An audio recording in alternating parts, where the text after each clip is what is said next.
I think it's a unique voice with a uniquely eclectic mixture. I think there's such a strong emotional drive to it. Like he was, it's warm-hearted, but has a tremendous energy, a tremendous drive. There are some very interesting rhythmic characteristics, but there's a sort of visceral, impassioned warmth that wraps itself around you in his music.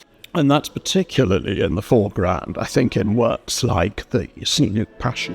Back to my first year at the Conservatoire, there was a performance of Andrew Downes' Scenic Passion, and all first years were mandatorily required to sing in the chorus. So for me, it's really fun to be back here today playing the piano duet part, having sung in the chorus back in 1997.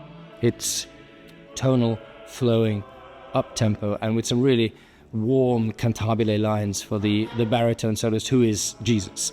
And we had Morgan singing that, and I think quite enjoying discovering this role.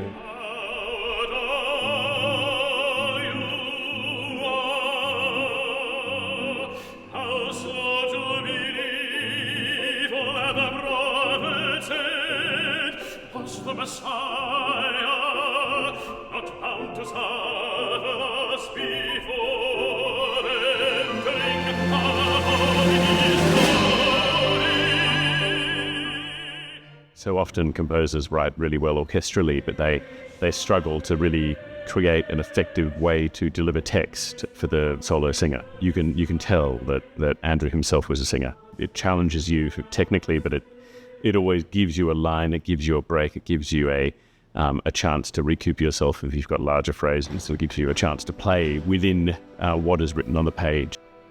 Andrew's writing for strings, it's lovely. It's gorgeous writing, lovely to play. Not a note is wasted. It's really, really lovely, sympathetic, warm sounding. I think our sound and Andrew's writing go very well together. So there is a connection between the Philharmonia, the Downes family, and myself. Andrew Downes' father was Frank Downes, who was head of orchestral studies at the Birmingham Conservatoire.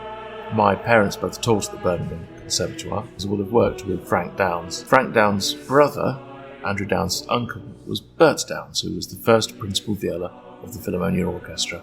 Bert Downes would have been core to the Philharmonia sound, a big player. He was principal. Along with the other principals, they played in what was known as the Philharmonia Quartet. They were very much a big part of the identity of the orchestra as it is today. The Philharmonia sound is now as it was in the 1950s. People join, they absorb that sound. They are hired because they have a sound which is in a similar sound world, and they absorb it and then they pass it on to new players.